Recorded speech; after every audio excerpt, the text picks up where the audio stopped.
You felt it, haven't you?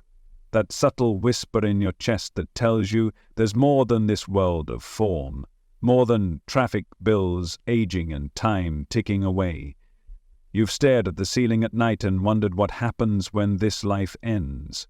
Where do you go? Is there anything at all? Or is it just silence, blackness, a fading echo of your name? But what if I told you the world beyond this one is not a fantasy, it's not a guess. It's not some hazy afterlife painted by religions to ease your fear. It's real. And it's not in the clouds. It's not above you or beneath you. It's already here, right now, just vibrating at a frequency your eyes can't yet see. You don't die the way you think you do. You shift. You step out of a costume you've worn for years, and you return to what you've always been, a being of light, of vibration, of presence. You see, the spirit world isn't a destination. It's a reality layered within this one. It's a spectrum of consciousness made of energy, not matter. And the only passport you need to travel through it is your vibration. Right now, your body is tuned to a physical frequency. That's why you can touch a table, feel the ground, hear the sound of your breath. But the moment your soul exits the body, you're no longer bound to these five senses. You're drawn into the vibrational field that matches you, the one you've been aligning with your whole life through your thoughts, emotions, and choices. There isn't just one heaven, there are many realms, layers upon layers of experience, each more subtle, more refined, more radiant than the one before. Imagine climbing a staircase of light, each step lifting you into deeper peace, greater love, more clarity. The higher your frequency, the higher you rise. These aren't places you travel to with wings. They're frequencies you tune into. Just like a radio dial, your consciousness shifts based on what you resonate with. Anger and fear keep you grounded in dense dimensions. Compassion and truth lift you into luminous planes of serenity and joy. And here's the part they don't tell you. You've been there before. You were not created at birth, and you do not end at death. Your soul has moved through these realms countless times, learning, expanding, forgetting, remembering. This life, just one chapter, one page in a book that has no final sentence. And when your last breath leaves your lungs, it isn't an ending, it's an unfolding.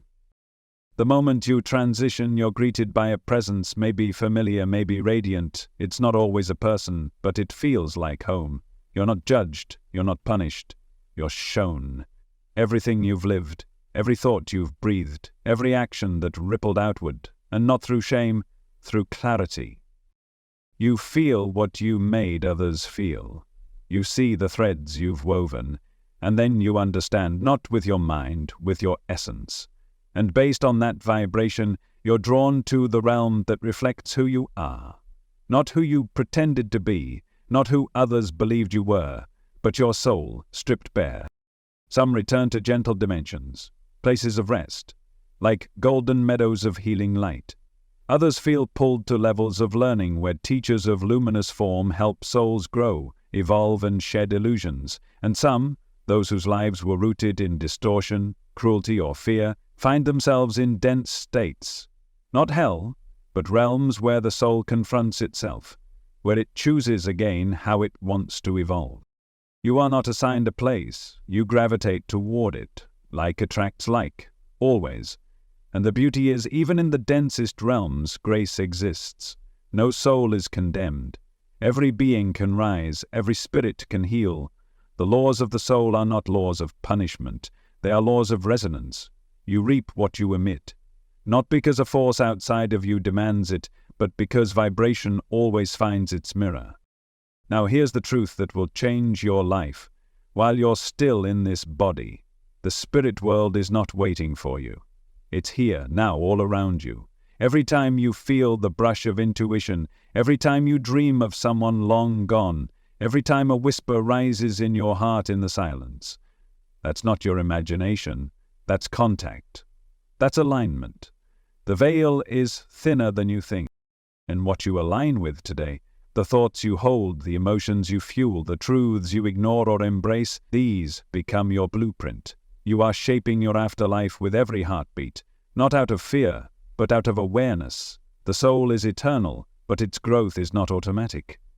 You carry free will beyond this world, and that free will continues to sculpt your journey in this dimension and the next. You don't escape yourself after death, you become yourself more fully. And that's why it matters so deeply how you live now. Not because you're being watched, but because you are becoming. In every moment, you're tuning your frequency. Every act of kindness elevates you. Every grudge, every lie, every time you betray your own truth, it anchors you. But the moment you forgive, the moment you choose love instead of control, compassion instead of resentment, growth instead of blame, you rise. You're not alone in this journey. The spirit world is full of guides, not all of them human.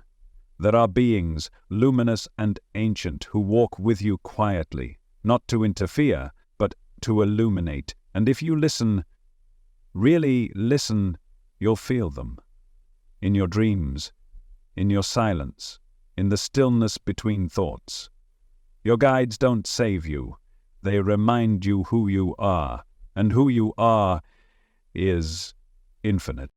You've probably heard stories about white lights, tunnels, loved ones waiting on the other side. Maybe you've read a book or watched a movie that made it all seem fictional. Comforting, yes, but a little too convenient. But what if those glimpses weren't fiction at all? What if they were fragments of a greater truth that's been quietly echoing through time, through ancient texts, near-death experiences, and the whispered memories of dreams you couldn't You've always known, deep down, that death isn't the end. That there's a hidden design, a structure behind the veil. Not chaos, not randomness, but order. A blueprint. And not just any blueprint. One built on energy, on frequency, on laws more precise than gravity, yet more compassionate than anything this world has ever shown you. The spirit world isn't a cloudy realm of ghosts and harps. It's a vast, vibrant system of layered dimensions, each more refined than the last. You're not dealing with myths here. You're uncovering a map, a cosmic architecture that stretches far beyond your five senses. And this isn't coming from superstition. It's echoed in the trance readings of one of the most quietly influential psychics in modern history, a man once called the Sleeping Prophet. Through thousands of recorded sessions, this man revealed something most people weren't ready to hear, that the universe is not solid, it's vibrational, that the afterlife is not judgment, it's resonance, and that your soul is not lost at death, it continues learning, evolving, and returning again and again until it remembers. But here's what matters most to you right now. You're not powerless in this process, you are a co-creator in it. The way you think, feel, and live determines where your soul vibrates. Not someday, right now. You've felt this, haven't you? In those moments of peace, when your mind quiets down and your heart opens, and suddenly you feel connected to something invisible. When a song, a moment, a breeze brings tears to your eyes for no reason you can explain. That's not just emotion. That's contact. That's your soul remembering. The blueprint of the spirit world isn't hidden because it's secret. It's hidden because most people never slow down long enough to sense it. But once you begin to tune your awareness, to shift from the material to the vibrational, you'll start to notice signs, subtle echoes, vibrational hints that reality is layered, and that you've been walking in both worlds all along. You're not just a human being reaching upward for something divine. You are a divine being remembering how to reach inward, to connect with the realms already around you. These spiritual dimensions are not far away. They're here, now, vibrating at different rates. The only thing separating you from them is frequency.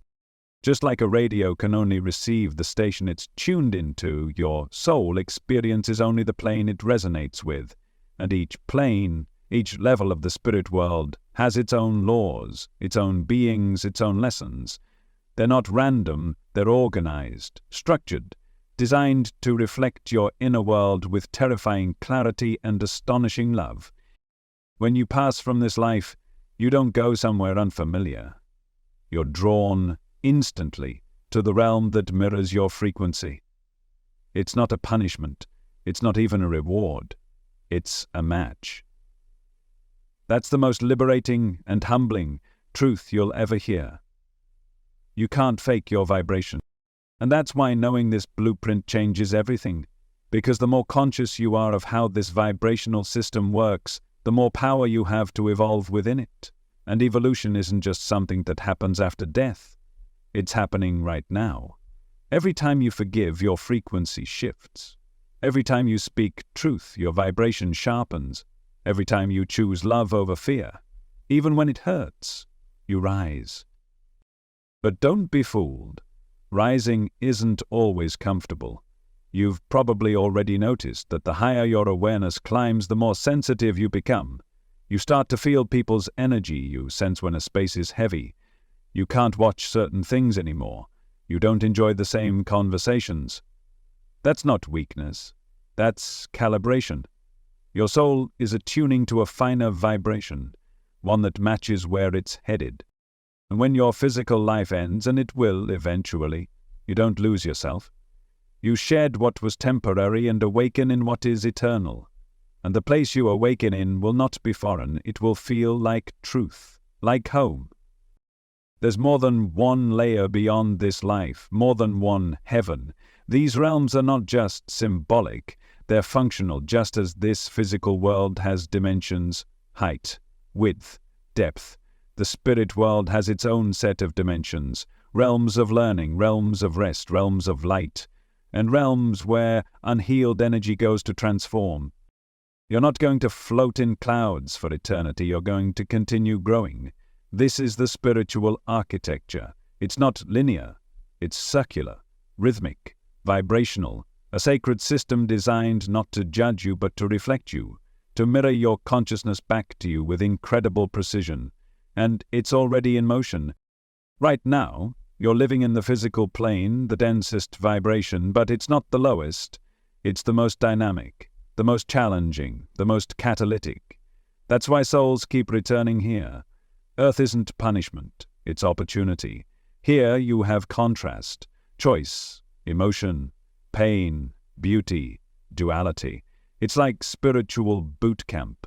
Intense, immersive, revealing, and how you live here shapes what comes next. That's why the ancient mystics, the prophets, the seers, they all said the same thing in different ways. As above, so below. As within, so without. They weren't speaking in riddles, they were describing the mechanics of the spirit world. You've been told to fear death, but the truth is, death fears awareness. Because awareness dissolves illusion, and the illusion is that you are just a body, just a name, just a job, just this life. You are none of those things. You are vibration, eternal, expanding, becoming. You might be wondering, how do we know any of this? Where does this map come from? Who first dared to describe the unseen with such clarity? Not all truths arrive through textbooks or telescopes. Some come through silence, stillness, surrender.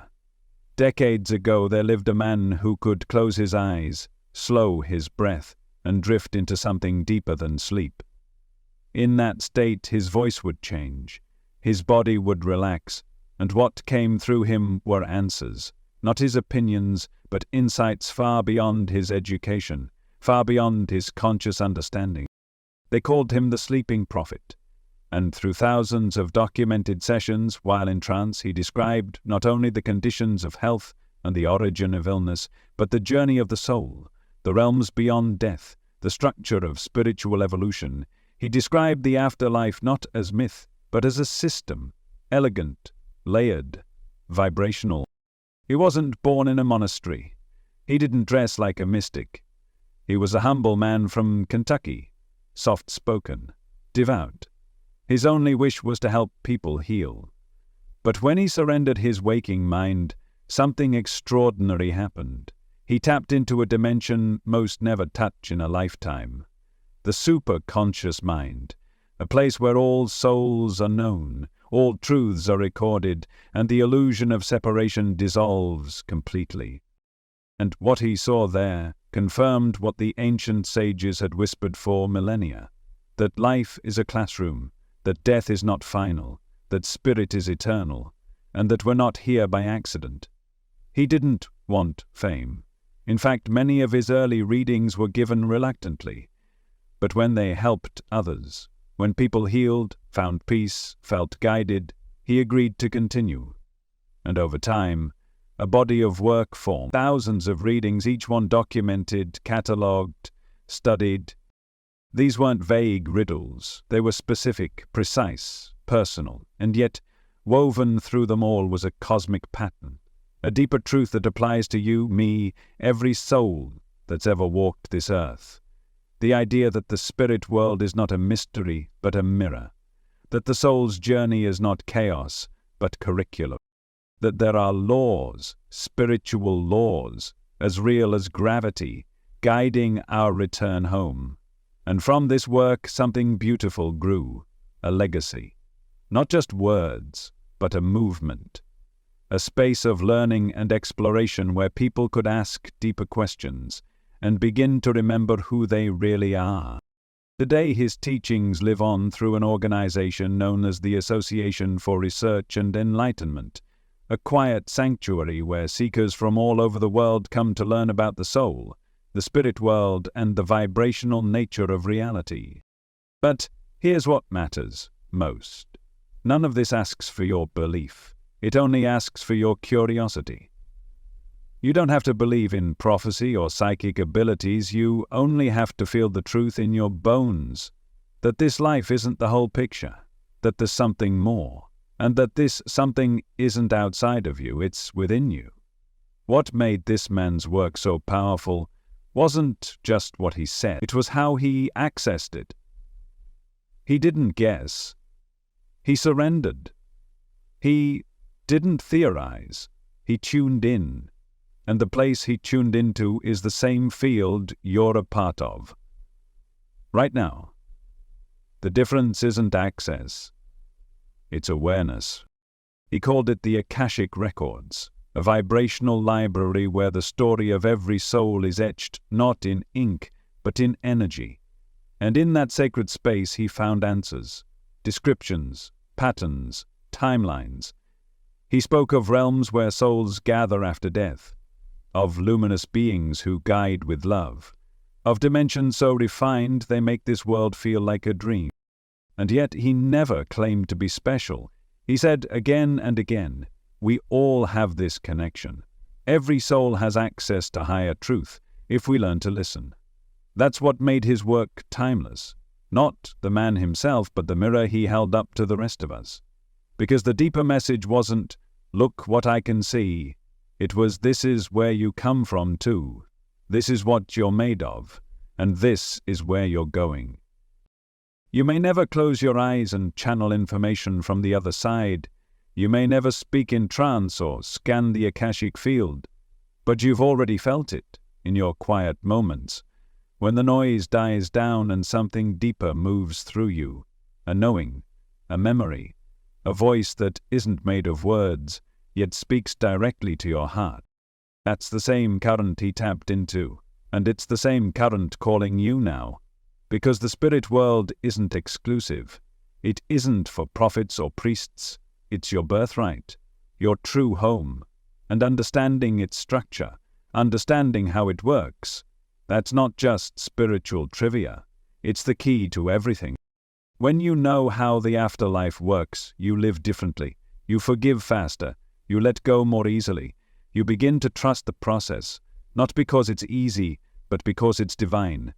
You stop fearing death because you finally understand what it is, a continuation, a recalibration, a return. You begin to see others not as threats or strangers, but as fellow travelers, each of them on their own vibrational path, each learning, each growing, each trying to remember who they really are. That's the heart of it. This isn't about doctrine, it's about memory. Your soul already knows these truths, it's only your mind that forgets. But once you hear them, once you feel them, you can't unknow them. Something shifts, a door opens, and suddenly this life doesn't feel so random. It feels intentional, designed, sacred. The man they called the sleeping prophet didn't open that door for you. He simply reminded you that it was always there. And now it's your turn to walk through. You've been taught to imagine the afterlife as a place, a distant realm up in the sky, or a hidden world beneath the veil. But what if I told you it's not a place at all? What if the spirit world isn't somewhere you go, but a frequency you align with? Think about it like this. Right now your body is sitting in one location, but your thoughts, your emotions, your memories and dreams, they don't exist in a location. They exist in energy, vibration. They exist in a field your senses can't see, but your soul can feel. That's exactly how the spirit world works. It's not bound by space, it's not constrained by time, it doesn't operate with doors and roads. It operates through vibration, through resonance. And everything within it, from the gentlest soul to the most radiant being of light, exists at a specific frequency. You don't travel to the spirit world the way you might board a plane or walk through a gate. You vibrate into it. You match it, you merge with it. The same way your radio can't hear a station it's not tuned to. Your consciousness can't enter realms it's not vibrating with. This means that your soul isn't judged and sent somewhere. It gravitates, based on what you've been resonating with all along. And this changes everything. Because the question isn't, where do I go after I die? The real question is, what am I becoming now? You are not preparing for death later. You are vibrating into your next dimension every single day, with every thought, every emotion, every choice. And just like a tuning fork, your soul seeks out harmony. It seeks out the dimension that mirrors its current state. If your frequency is tangled in anger, fear, regret, your experience after death will reflect that, not as punishment, not as darkness, but as a reality shaped by your own energy. And the same is true for love, compassion, wisdom, peace. The more your life embodies those energies, the higher your frequency rises. Not in a moral sense, but in a vibrational sense. Your soul becomes lighter, more refined, more magnetic to dimensions of truth and light. It's not about being good, it's about being aligned. This is why two people can live through the same moment. A sunset, a tragedy, a conversation, and feel entirely different realities. One might see chaos, the other grace. Not because the world changes, but because their vibration determines what they experience. And so it is in the afterlife. You don't see what's out there. You see what your soul is tuned to receive. Some souls, after death, find themselves in beautiful realms, filled with light, harmony, and remembrance. Not because they earned it, but because they resonated with it. Their inner world was already aligned with that reality. They simply merged into it. Others awaken in a realm of confusion, fog, delay. They feel lost, not because they're being punished, but because their vibration hasn't yet released the weight of fear, resentment, or illusion. But here's the grace of it all. No soul is stuck forever. Every realm is a stepping stone, every frequency is fluid. Change your vibration, and your reality changes with it. Even in the spirit world, like attracts mic. Your soul doesn't go where you want to go, it goes where you are. And that's not something to fear, it's something to embrace. Because it means you have the power right now to shape your next reality. Not by force, not by control, but by choosing alignment. By choosing love, truth, and humility in the moments that test you. If you've ever walked into a room and felt the tension before anyone spoke, you felt vibration. If you've ever stood near someone and suddenly felt calm, even without words, you felt vibration. And if you've ever been pulled toward someone or repelled by something without logic, your soul was responding to resonance. The spirit world operates the same way. It's not somewhere you visit, it's a state of being you step into, based on the frequency you hold. So what does that mean for you, here, now? It means your thoughts matter. Not because the universe is tallying them, but because each one shapes your frequency. It means your emotions matter. Not because you should avoid the hard ones, but because feeling them fully, honestly, and without attachment helps you rise. It means your choices matter. Not because someone is watching, but because every decision either strengthens your vibration or scatters it. The spirit world is vibrational, not physical, but its laws are no less real. And perhaps the most beautiful truth of all is this: you're already a part of it. Right now, even in this dense material world, your soul is connected to that higher field. There's no wall separating you, just frequency. And every time you forgive, surrender, create, or love, your vibration inches closer to that realm. You are not waiting for heaven. You are becoming it. You are not trapped in matter. You are sculpting vibration. And you don't need to wait until your last breath to begin that ascent. You can start right now, by becoming aware of what you're resonating with. When you think about death, don't think about endings. Think about shifts. Think about tuning. Think about what frequency you've been rehearsing, because that's the one your soul will step into. And it's not about perfection. It's about honesty. Are you living in alignment with your deepest knowing? Are you releasing the illusions that weigh you down? Are you willing to feel, to heal, to let go? Because those acts, they aren't small. They are vibrational upgrades. Each one is a bridge. Each one lifts you into the next level of your soul's becoming. And that is the spirit world. Not a reward, not a punishment. A mirror, not a place. A vibration.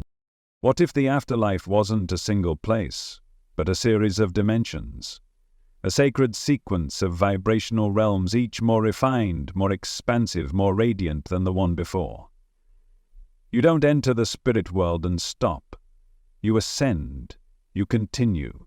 You pass through layers, each one revealing more of what you are and less of what you're not. This is the truth that mystics, prophets, and awakened souls have whispered across centuries. That the spirit world isn't just one realm, it's many, not stacked above each other but vibrating within each other, like notes in a divine chord. You are in one of these planes right now. This earth, dense, physical, tangible, is the first plane. The physical plane. It's the entry point for the soul's incarnational journey. Here you can touch, taste, feel, and suffer. Here you forget who you are so deeply that remembering becomes the sacred path. But physical life isn't the beginning, and it's certainly not the end. When your body dies, when you exhale for the final time, you don't disappear. You don't drift into some void. You shift, instantly, into the next realm, the etheric plane. This is the layer just beyond the physical, the bridge between the body and the soul. If you've ever heard of ghosts, imprints, or echoes, they often dwell here. It's a realm of residual energy, where the soul still feels attached to earthly concerns, still tethered by emotion or regret.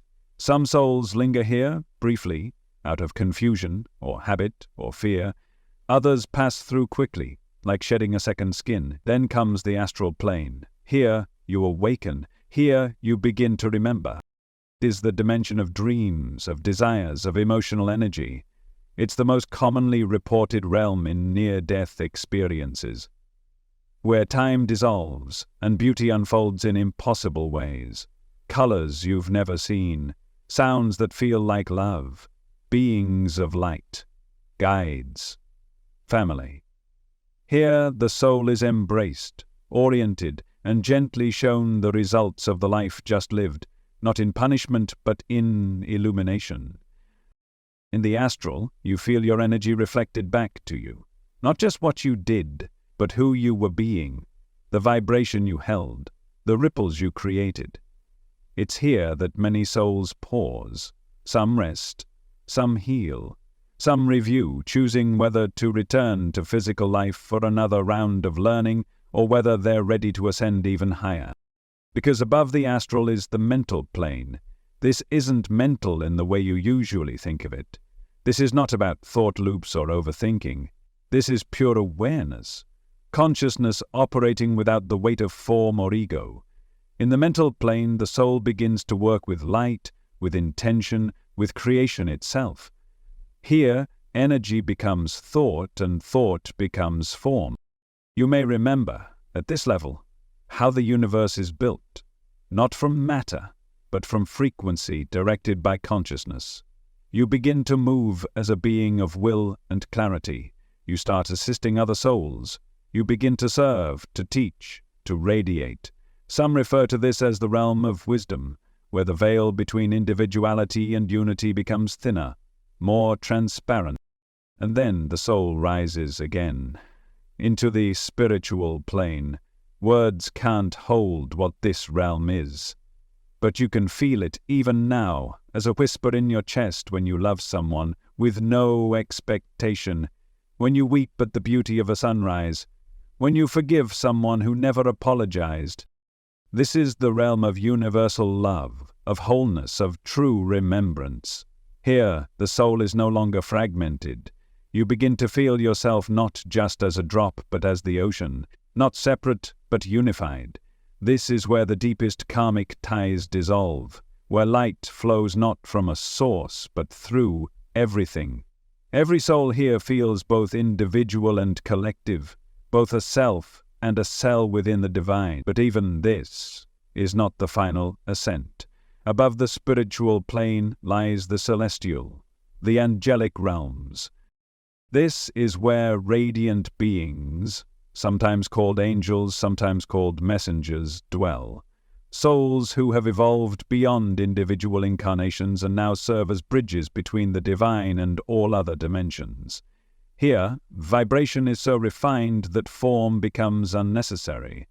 These beings don't speak, they transmit. They don't act, they embody. They don't judge, they radiate. You may not remember them now, but you felt them, in the quiet, in the rescue you didn't expect, in the message that came when you needed it most. Their presence is love without language, presence without pressure, light without shadow, and beyond even that, beyond the celestial, is something not even the highest guides can fully describe. Oneness, the realm of pure source. This is not a place, this is not a frequency, it is the absence of separation. It is the reunion of the soul with its original essence, the divine. No identity remains here, no I, no me, just being, just truth, just infinite, eternal light. Few souls reach this directly, and none who do return with words, because to enter it is to dissolve, not in loss but in liberation, and yet it's important to know. This destination is not reserved. It's not for the worthy or the chosen. It is where you come from, and it is where you are destined to return. Each plane, from physical to divine, reflects your readiness, your vibration, your becoming. So where do you go after you die? You go where you've been resonating all along. If you've been living with love, growing through truth, healing with humility, your soul naturally gravitates upward. If your life has been weighted by bitterness, resentment, or unconsciousness, your soul may pause in the lower dimensions not to suffer, but to remember. There is no hell. There is only misalignment. There is no eternal punishment, only the vibrational echo of your own choices, reflected back to you as an invitation to evolve. And evolution is never denied. That's the beauty of it. You are never trapped, never lost. You're simply tuning, shifting, ascending, step by step, realm by realm, back to the light you never truly left. There will come a moment, perhaps peaceful, perhaps unexpected, when your breath leaves your body for the final time. The eyes close, the heart slows, the machinery of flesh surrenders. And yet you remain. The mind may stop, but the awareness doesn't. In fact, For many souls, that moment is not terrifying at all. It's gentle, strange, liberating. You may feel yourself lift, not upwards, but outwards. Light, detached, a sense of weightlessness, not just in body, but in thought, emotion, memory. You may look down and see your body lying there, but without fear, without attachment. It no longer feels like you. It's a garment you've simply outgrown. What comes next is unique to each soul, but there are patterns, echoes, descriptions repeated so often, across centuries, across cultures, across thousands of trance readings, that they form a tapestry of truth. The first realm you touch is the etheric field, a subtle bridge between the physical and non-physical. Here, time seems to pause. Sensations become dreamlike. You're not yet in the higher planes, but you're no longer bound to the earth. Many souls feel a soft resistance here, like stepping into warm water for the first time. You're adjusting to the shift, just like a diver rising from the depth. This is when you begin to sense them, beings, presences. They don't always have form, but they feel familiar, like home. Some will look like loved ones who've passed, not because they remain in that form forever, but because that's the shape your soul needs in that moment. Comfort, recognition. They come not to speak, but to surround you, not to instruct, but to soothe. In this transition, you are not alone. You are guided. From the etheric, the soul gently moves into the astral realm, the plane of emotion, reflection, and remembrance. This is where the life review begins. But not in the way you've been told. There is no throne, no gavel, no booming voice declaring guilt or innocence. There is only you, and you see, not from your eyes, but from every perspective you've ever touched. You feel what others felt because of you. You see the pain you caused, and the joy. You see the love withheld, and the grace extended. You see not just what you did, but why you did it. There is no punishment. There is only revelation. It's not about shame, it's about clarity. Suddenly it all makes sense, the choices, the relationships, the patterns you couldn't break. You understand where fear held you back and where love moved through you like light through a prism. Some call this the mirror of the soul. Not to condemn you, but to awaken you. And based on what is seen, the soul begins to adjust. Not through judgment, through resonance. You are drawn, naturally, magnetically, to the dimension that matches your current vibration. If your life was lived in awareness, love, humility, your soul will feel light and it will rise. If your life was lived in distortion, bitterness, cruelty, or fear, your soul may pause in lower realms, not to suffer, but to remember, to recalibrate. This isn't a sorting, it's a sinking. You're not told where to go. You go where you belong, where your vibration fits, like water finding its level. Some souls remain in the astral plane for what we perceive as time. They rest, they heal, they orient. They meet with guides, luminous beings who help interpret the review and prepare them for the next step. Others may feel an urgent pull to return, to reincarnate, driven by the desire to grow, to resolve, to express the soul's purpose more fully. And still others ascend higher, into the mental or spiritual planes. These are often souls who have lived many lives and gradually released the ego's grip. They carry less density, less attachment. Their orientation isn't around what went wrong, but how may I serve next? Through thousands of readings, stories emerged of souls who passed from physical life and awakened with instant recognition. Ah, I remember now. They described realms more vibrant than Earth, more fluid, where thought created movement and emotion colored the environment itself. Where love wasn't a feeling, it was the air. Where music was the structure of reality, not sound but vibration, a symphony of truth. Others described temporary disorientation, a sense of floating, confusion. For some, especially those who died suddenly or in resistance, the soul needs time to acclimate, to realize the body is gone, to release the earthly attachments still tugging at its field. But even in confusion there is guidance. Beings of light assist gently, never forcing, only inviting. The soul is never abandoned, no one gets left behind. Every single consciousness is part of a sacred unfolding, and every path, no matter how slow, how tangled, leads back to the source. Over and over the readings revealed this truth. What you carry at the moment of death matters. Not your possessions, not your titles, but your vibration. Were you holding on to love or resentment? Did you release your pain or cling to it? Were you living for truth or for control? Your answers to these aren't judged, they're revealed by the very field you step into. You don't hide in the afterlife, you become transparent. And yet in that transparency, something profound happens. You no longer resist growth, you long for it. The soul becomes hungry for alignment, not out of fear but out of longing. You want to rise, not to escape, but to remember. That is the sacred brilliance of the post-death journey. It is not an end, it's a rebalancing, a re-entry into the vibrational framework of reality, a mirror that shows you exactly where you are and offers you the next step, always the next step, because no soul is ever truly lost. Some simply take longer to remember. Have you ever wondered why your life unfolded the way it did? Why certain people enter your world and feel instantly familiar, while others bring challenge, pain, or even chaos? It's not random. Behind every major event in your life there is a pattern, a reason, a sacred design, not controlled by fate, but crafted by your own soul before you even took your first breath. This is the law of karma, not as punishment, but as balance. Karma is simply energy in motion.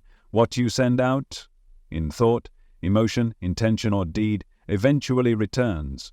Not as revenge, not as cosmic discipline, but as an invitation to understand, to experience what you've caused, to walk through the energy you've created so your soul can feel the full shape of it and evolve.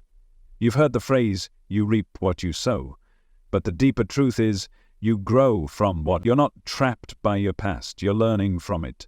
And sometimes that learning can't happen in a single lifetime. That's where reincarnation comes in. Before you came into this world, your soul stood in full awareness. You reviewed the lessons of previous lives, the choices made, the wounds still unhealed, the karmic imbalances left unresolved, and from that space of deep wisdom you chose, not as a victim, but as a sovereign being. You chose your body, you chose your family, you chose the major themes and trials you would face. Why? Because the soul doesn't crave ease, it craves evolution, and the earth is one of the richest classrooms in the entire spiritual system. Here you're given contrast. Here you're surrounded by people with different beliefs, energies, and wounds. Here you feel separation so deeply that finding your way back to love becomes your greatest achievement. You didn't come here to suffer, but you did come here to stretch. Some lessons take lifetimes to unfold. You may have lived in ancient lands, spoken languages long lost, held roles both noble and humble. In one life you may have wounded, in another you healed. In one you sought power, in another you gave it all away. Each incarnation is a facet in your soul's mosaic, none more important than the other, each serving the greater remembering of who you are. And karma is the thread that weaves them all together, not as a punishment, but as a promise that nothing is forgotten and everything is transformed. But here's what most people don't understand. Karma is not just individual, it's relational. Energies between souls carry across lifetimes. Agreements are made, contracts are formed. Before this life, you sat, soul to soul, with certain beings and said, in this life, I will challenge you. I will be the one who pushes you into awakening. I may break your heart. I may betray you, not because I hate you, but because I love you enough to help you grow. And others said to you, in this life I'll find you again. I'll be the one who reminds you of your worth. I'll walk beside you through the fire. I'll hold your hand when you forget who you are. These are soul contracts, not predestined scripts but vibrational blueprints. And even though you forget them at birth, your heart remembers. That's why certain people stir something ancient in you. A recognition, vibration, a mirror. But not all contracts are gentle. Some are heavy. Some come in the form of loss, illness, betrayal. And it's natural to ask, why would I choose this? Why would any soul agree to suffer? Because from the soul's perspective, pain is not failure, it's fuel. Every wound becomes a doorway, every heartbreak becomes a teacher. Every trial, no matter how difficult, has the potential to open your awareness wider than before. Earth is not an accident, it's not a punishment. It's one of the most accelerated learning environments in existence. And because of that, it can feel brutal at times, confusing, dense, but that's the point. It strips you bare. It forces you to choose again and again who you want to become. The more you choose love over fear, wisdom over reaction, healing over bitterness, the more your karmic weight begins to dissolve. Karma doesn't require perfection, it only requires consciousness. The moment you become aware of a pattern and take responsibility for your energy, you begin to rewrite your story. And when you leave this life, you return to the spirit world with everything you've learned. You undergo the life review. You feel the impact of your energy, good and bad. And based on that awareness, your soul may choose to return. Not because it has to, because it wants to. Because it sees where more healing is needed, where more love can be given, where more truth can be lived. And sometimes you won't return to Earth. You may choose other realms, other systems, other planes entirely.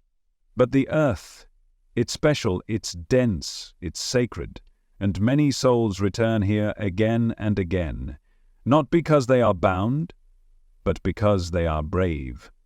You came here to remember, and now, even just by hearing these words, some part of you already is. You've been living under laws your entire life. Gravity, time, motion. But beyond these physical laws, there exists a deeper order. A set of principles not written in books or enforced by courts, but etched into the very fabric of your being. These are the laws of the soul, eternal, elegant, unbreakable. They are not designed to punish, they're designed to guide, to align you with the truth of what you are and help you become what you came here to be. The first, and perhaps most well-known, is the law of cause and effect. You may know it as karma, but it's not about retribution, it's about resonance. Every thought, every action, every intention creates a ripple. That ripple moves through the energetic field of the universe and eventually returns, not as punishment, as reflection, as learning, as balance. If you speak cruelty, even if you justify it, you'll one day experience what that energy feels like, not to shame you, but so your soul understands the weight of your words. If you offer love, sincerely, without agenda, that vibration doesn't disappear. It weaves itself into the world, and in time finds its way back to you, often in forms you least expect.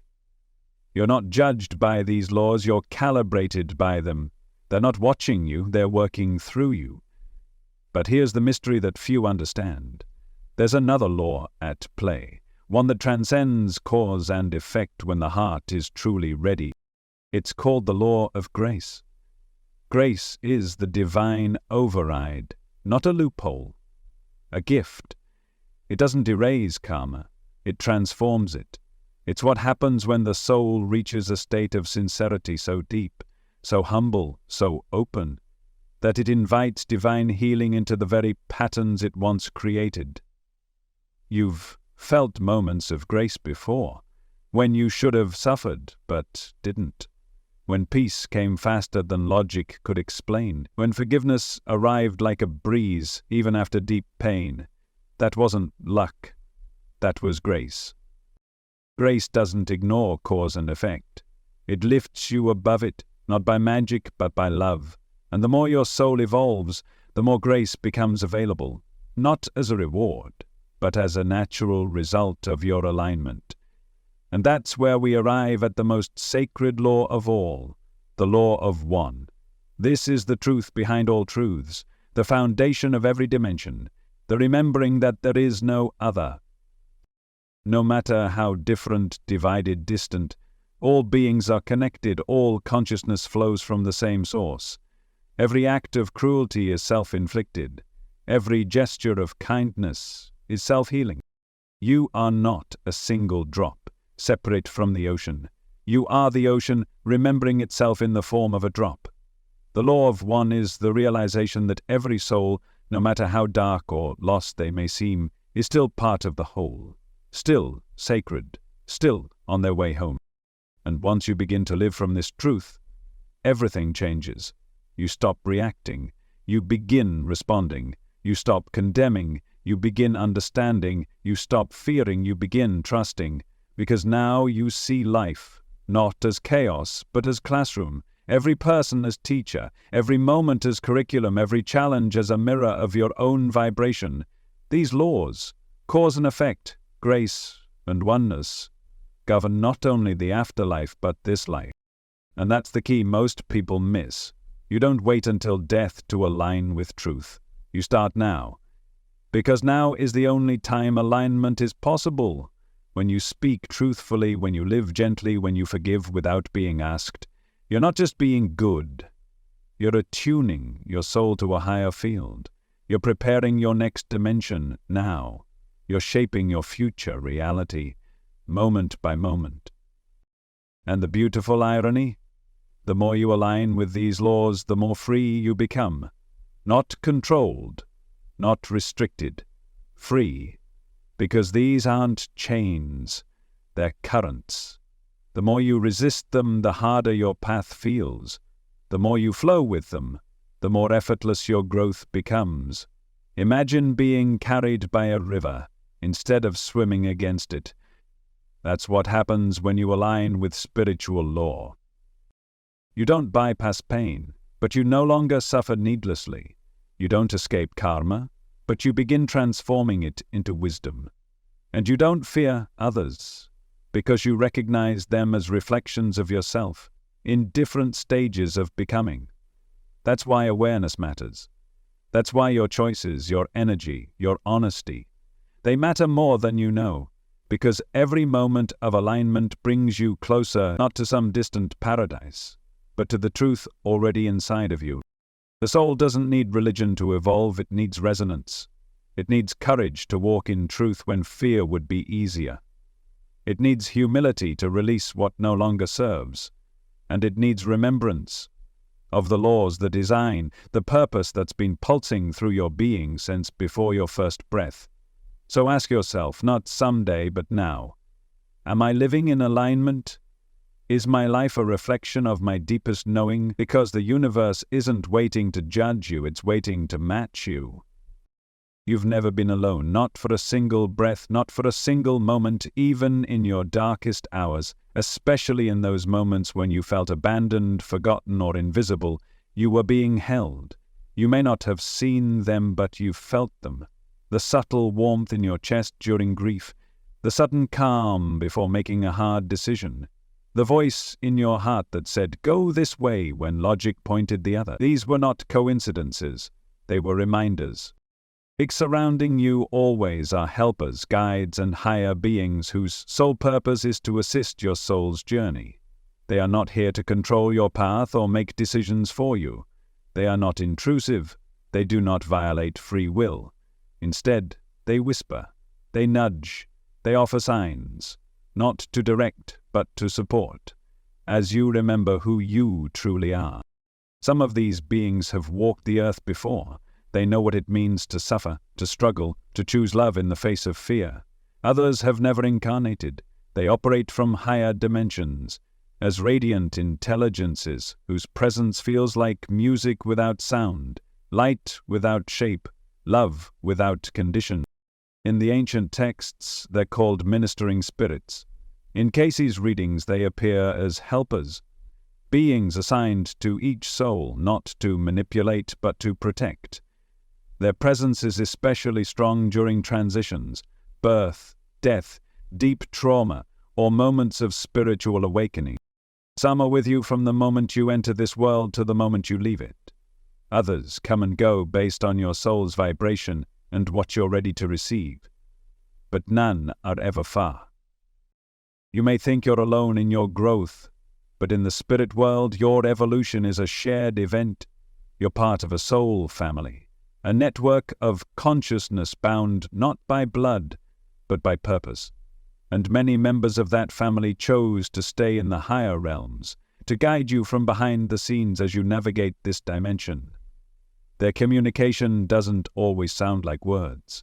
It arrives through intuition, through dreams, through symbols, through synchronicity, a song lyric at just the right moment, a number that keeps repeating, a stranger's phrase that mirrors the thought in your heart. These aren't random.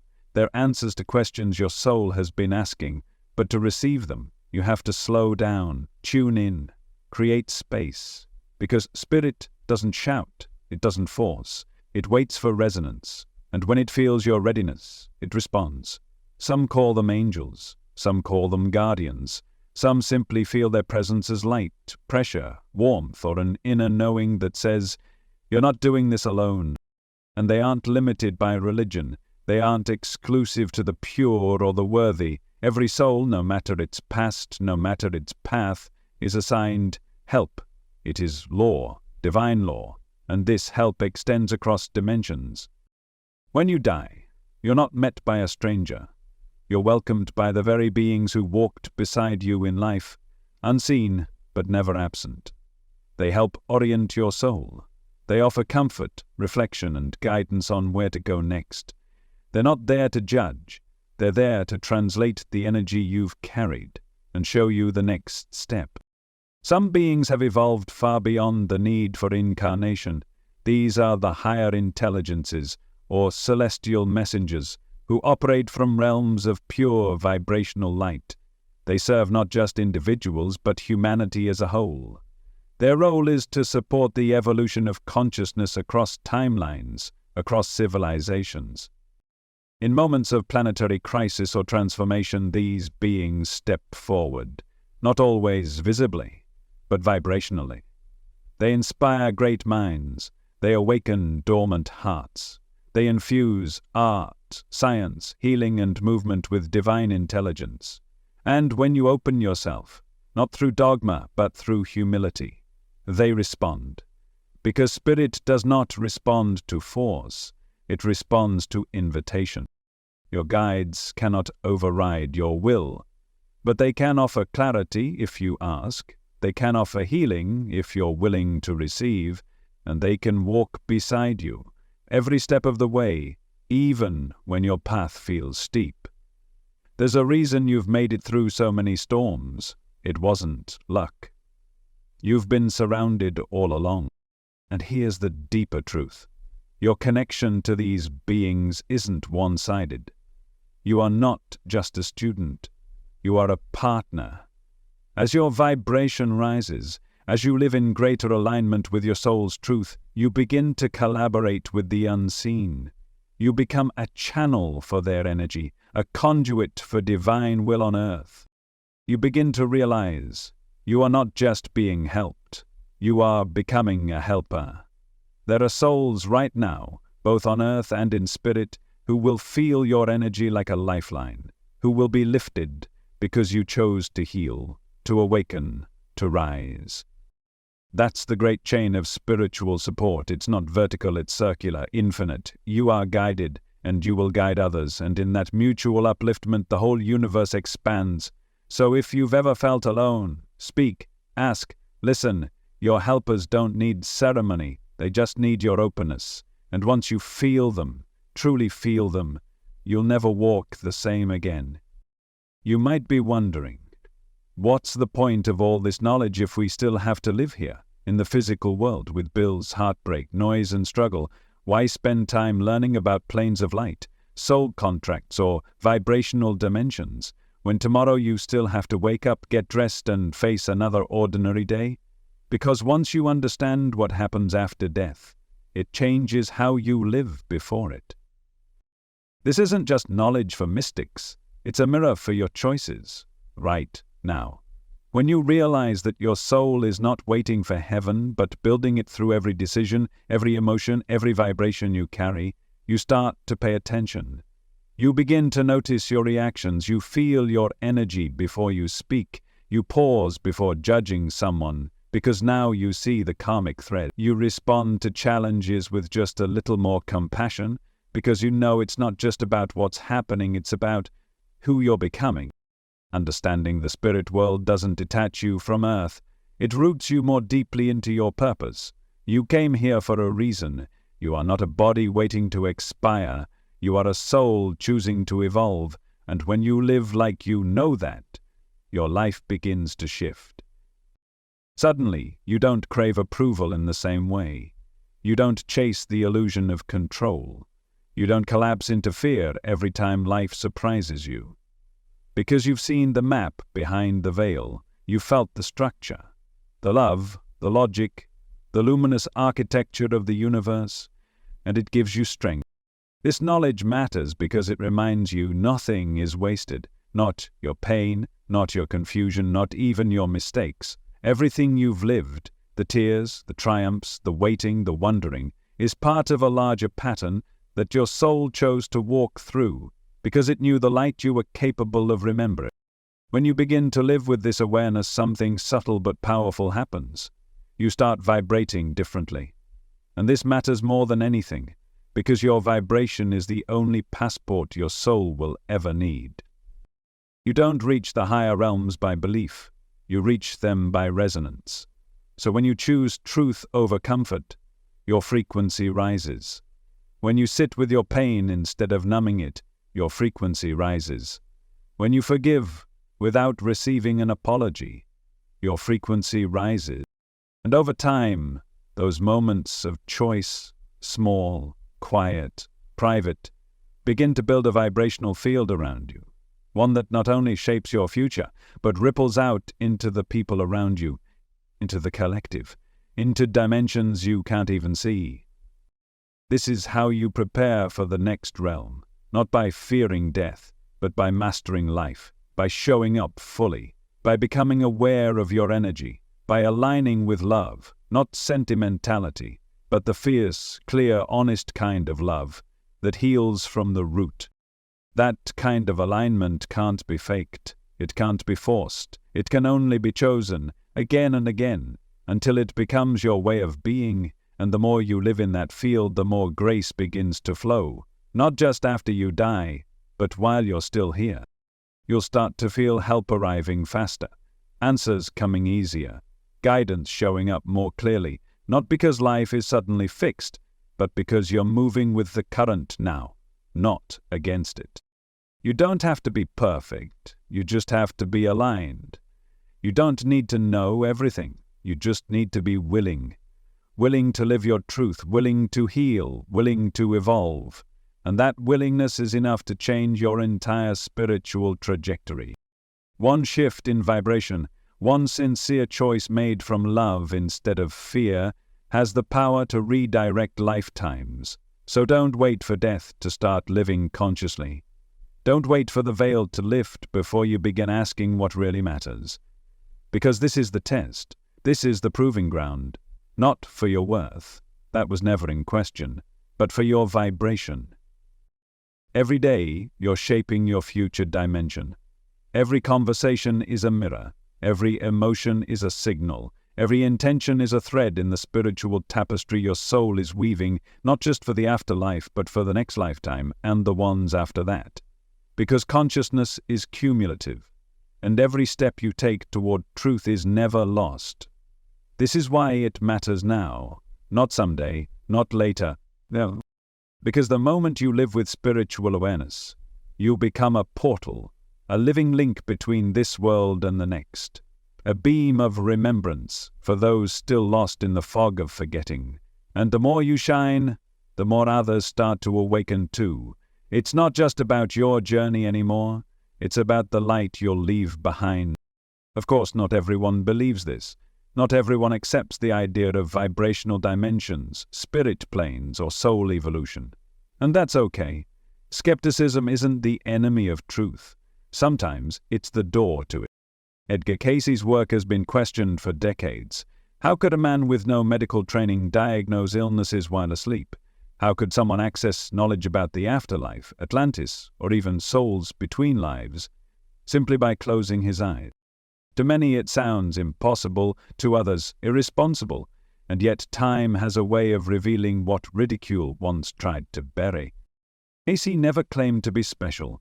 He never wanted fame.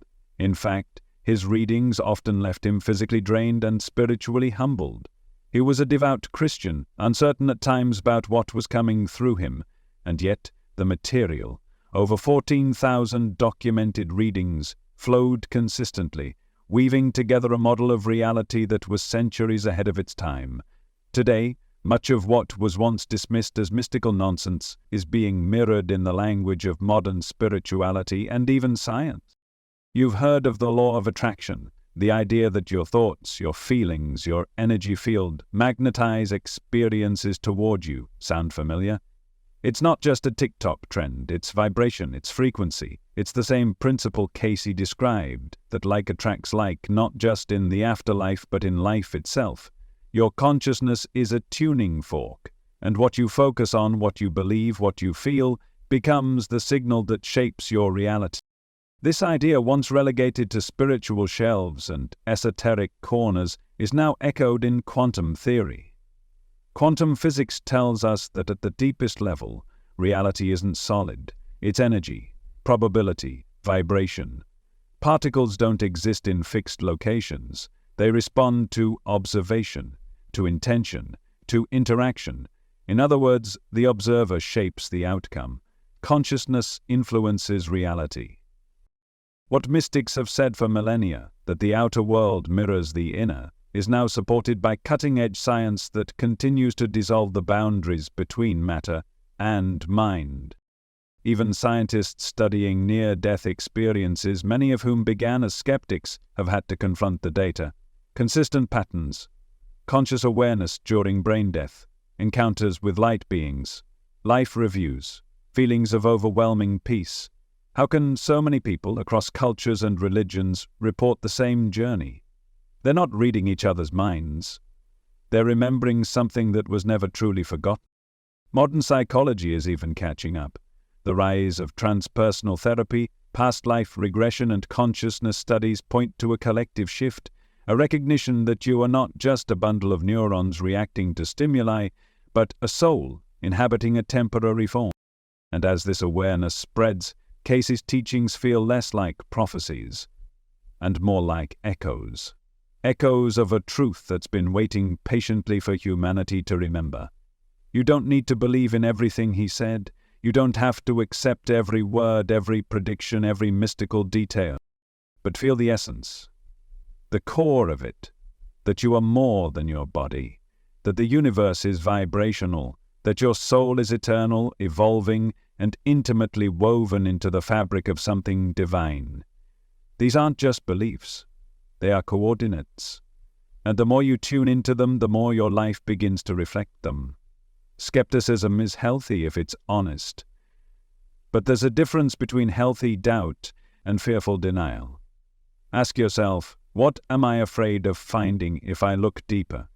Because real truth, the kind that lives in the soul, not just in books, doesn't need you to accept it. It simply invites you to remember. And once you do, even just a little, you begin to see the world differently. You begin to live differently. And suddenly, what once seemed like myth or metaphor becomes memory. Not from this life, perhaps, but from the one before, or the one before that. You wouldn't still be here listening if something in you didn't already know. If there's one truth that echoes across every dimension, it's this.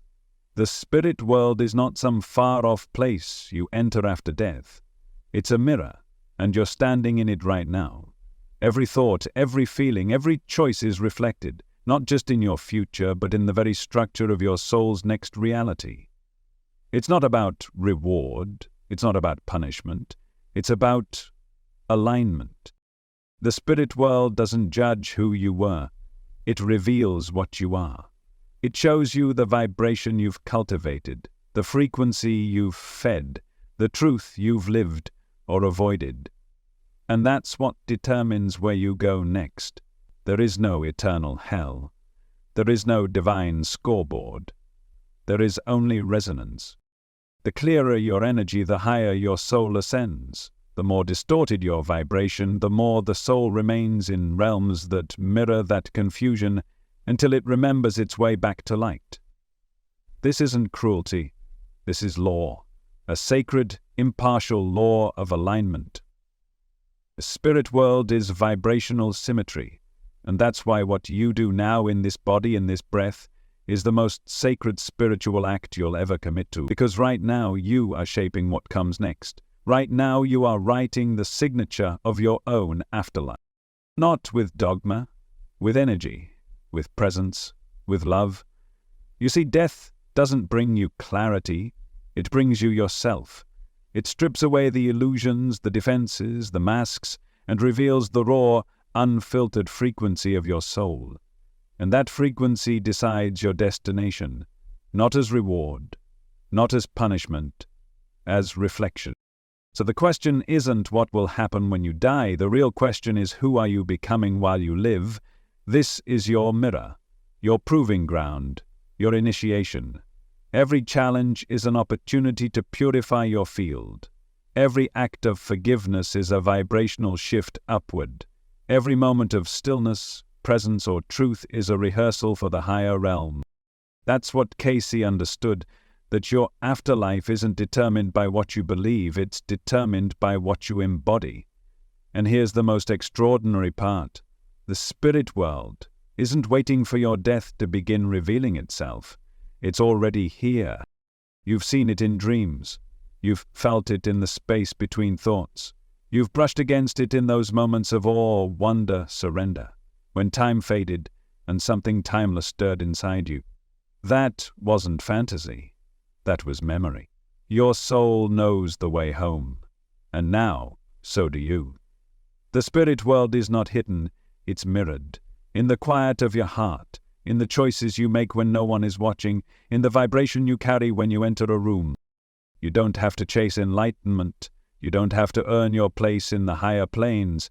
You simply have to align with what's already true within you. Because when you remember who you really are, when you begin to live from the soul instead of the mask, you don't just prepare for the next life, you transform this one. And maybe that's the real secret. Maybe the spirit world isn't something we go to after death. Maybe it's something we bring into life.